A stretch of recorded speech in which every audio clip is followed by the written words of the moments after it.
Like పెరిగిందంటే ఎవరు వస్తున్నారు? ఎవరండి లైక్ ఇచ్చింది? కామెంట్ చేయండి, మాట్లాడండి. ఎవరబ్బా లైక్ ఇచ్చారు? 2 లైకులు వచ్చినాయి. ఎవరు ఇచ్చారబ్బా? కామెంట్ రాలేదు.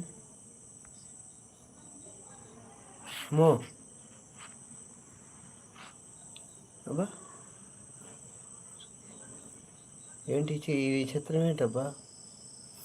లైవ్కి ఎవరు రాలేదు, కామెంట్లు వచ్చేసినాయి, లైక్లు వచ్చేసినాయి.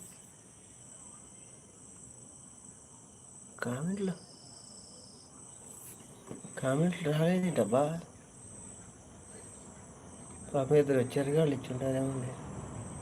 లైక్ ఇమ్మని చెప్పారా డాక్టర్ గారు? కామెంట్ చేయొద్దన్నారా? Okay okay. డాక్టర్ గారు మీరు చెప్పండి, నేను వెళ్తాను. ఇల్లు ఉండమని చెప్పారు కదా, డాక్టర్ గారు మీరు చెప్తే నేను వెళ్తానండి.